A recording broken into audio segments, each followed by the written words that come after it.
Hey again. Hey again. Last week we made leaf mulch, and today we are going with the second half of fall cleanup, which is ecological cleanup. So just because your neighbors cut down everything at the end of the year in fall doesn't mean you have to. Maybe go against the grain and learn more about ecological cleanup in today's episode. If you're looking to break the mold this year of usually cutting down your perennials, there are several benefits of leaving them up. First, it's a lot easier to leave everything up at the end of the year. Generally, we're pretty exhausted from the entire growing season, weeding, keeping things watered, keeping things maintained. At the end of the year, it's nice to just kind of let everything stay the way it is. Another thing is it reduces carbon footprint. So instead of taking everything out, cutting it all down and hauling it away into a compost pile, it's staying on site, so it's reducing our carbon footprint. Another benefit is habitat. There are a lot of wildlife that will use a lot of these seed heads for food, like birds, and some of these hollowed out stems will be used for a habitat for bees. We'll actually talk more specifically what types of bees prefer these hollowed out habitats. Leaving your plants in place over the winter season is also a benefit of bringing nutrition back to your garden. So in the spring, when you do cut everything down, we're gonna get more into this later, you're allowing things to stay in place, break down into your soil, and add nutrition back to it. A really popular one, and it's a no-brainer, is leaving your perennials up over winter is creating winter interest. Instead of cutting everything to the ground like you would and having nothing left over, just a blank clear slate, winter interest is something that will catch your eye over the long winter season.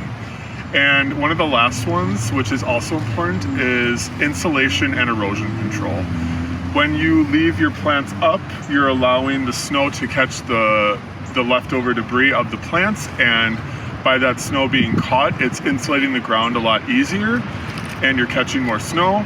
And it kind of goes along with erosion. If you have a clear slate, everything is cut down.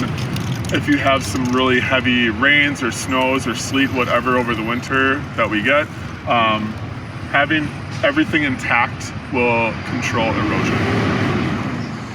If you're looking to leave your plants up over the winter season, there are some things to consider. Like this peony right here has powdery mildew. So we know that powdery mildew, there's been evidence that some of the spores from powdery mildew will have a protective covering, which means that they can overwinter and they can be spread to other plants the next season. Another thing we want to consider is there may be some pests that live in the stems of your perennials. There aren't a lot, but that is just something to consider, that they will overwinter inside of a plant stem.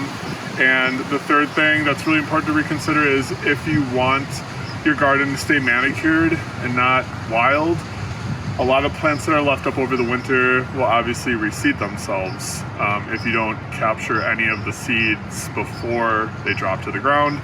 So those three things: powdery mildew, pests, seeds, things to just reconsider if you do leave up plants over the winter season. Now, it's not the end of the world if you do decide to do that. They're just, like I said, things to consider if maybe some spaces may not be the best space for your garden. Some spaces may not work. So for an example, we'll probably end up cutting down this peony in a few weeks just because we don't want the powdery mildew to set in this garden space. And then there are a few other plants that I don't want to reseed, so I will be sure to take off the seed heads before the seeds ripen and drop to the ground. I'm going to talk briefly about winter interest because we are going to do a presentation later in this series, or in this clip should I say, about designing a space that has all year round interest. And I just want to talk about, when you leave your plants up over the winter, they create a lot of textures, things for your snow to land on, different browns and blacks and orange and tan left over. I just want to talk about a few specific plants really quick. Some that I really enjoy that will last through the entire winter season is Rattlesnake Master, Orangium yuccifolium. This is a native to Wisconsin. You can see these beautiful seed heads that have been previously white, now starting to turn a rosy burgundy color, which will then turn brown. Beautiful seed heads left over in the winter. The next one I'm going to hit upon is this Monarda punctata, which is left behind these various seed head balls. These will last the entire winter. A lot of them have actually sown their seed on the ground again already, which I'm very excited about. So this is a really nice plant to have in your garden over the winter. And the one behind me, prairie drop seed. I love the color that it's turning as every day passes. It was a vibrant green, now it's starting to turn yellow, orange. There's some red in some of the stems of the seed head stems. And the seed heads are beautiful too. They're airy, they're light, and then you have these red stems along with it. So this is just a preview of what's to come in the little presentation at the end of this. These are just some specific plants that'll add some winter interest to your space. Now we're going to talk about the birds and the bees. The ones that are living in your plants over the winter. Maybe not birds, but definitely your pollinators. So I wanted to talk about a couple of plants that we just covered that will create a habitat for bees. So if you want to come a little closer, one right here that we talked about, this is Rattlesnake Master, Orangium yuccifolium. I just want to give an example of a hollowed out stem of a plant, and you can see that is quite hollow. A lot of carpenter bees and mason bees live in the center of the Orangium yuccifolium over winter. Great space for them, protection, insulation, keeps them going over the winter. Not only are wildflowers a good space for pollinators, but also grasses are. This is Calamagrostis, Korean feathergrass. And I'll do a fresh cut on this one. You can see this one's a lot tinier, but some of these bees are very small.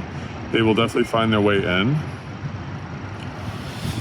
When the bees are not inside of the stems, or maybe even if they are, the birds will definitely take advantage of the seed heads that are left over on these grasses, as well as seeds that are left in the capsules of our Monarda punctata or some penstemon that we have in our prairie. After winter has passed, you have a lot of cleanup to do in the spring, but really, do you? So what we've learned is we have all these plants left over from winter. They're fairly frail and easy to cut down. So you could either use a push mower to mow them down, you could do it by hand. There are a lot of different options, but I wanted to kind of go back to reducing your carbon footprint. This last year we worked in the English garden, and instead of hauling away all of the plant material that we cut down from the winter, we left it in place. We had cut it all down by hand. We laid it in the garden, and we took that leaf mulch that we made in the fall, and then we covered it with the leaf mulch. That way we're reducing our carbon footprint. We're not sending this plant material that was cut down away to be processed into compost. We're allowing this stuff to be local, to be cut down, to avoid being moved to another space and set in the space that it was grown in.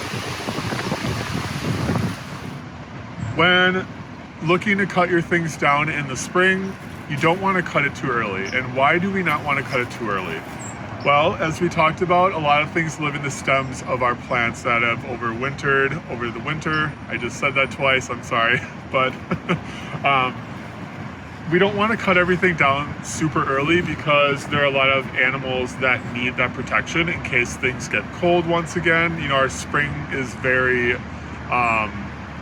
random sometimes, and we don't know whether it's going to snow again or if it's going to freeze.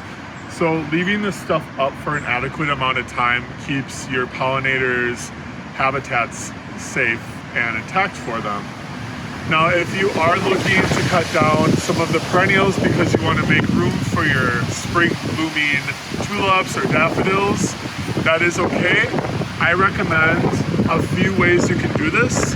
One way is taking half of your garden and cutting it down and leaving it in place, and leaving the other half up, so that way these pollinators will be able to stay in their habitat a little bit longer. Another way you can do it is cutting the plant material in half, so you're not cutting it all the way to the ground. You're still allowing that habitat to be present. And another option is, if you do cut it down, lay it out where your insects or whatever is living in your hollowed out stems can still have access to go in and out of the stem. So if you were to take this compost and haul it away out of your garden and throw it into the compost and bury it, they're kind of trapped in these stems. So we kind of want to be considerate of our insects and our pollinators that are still living in the stems. So just a quick refresher, really quick. The few options you could do is cut down half of your garden, leave it in place, leave the other half up about a month longer until you start to see pollinators starting to migrate out of plants, starting to pollinate plants that are blooming. You also could, cut the perennials to the ground and save those hollowed out stems and make them accessible for pollinators. And you could also cut plants, the stems, whatever's remaining, halfway, so there's still something up for pollinators to live in. That concludes Ecological Cleanup, and this also concludes our 4-part fall series. Thank you all for joining us in the garden this fall. We hope that your winter is safe, you stay healthy, and we hope to see you again in the spring.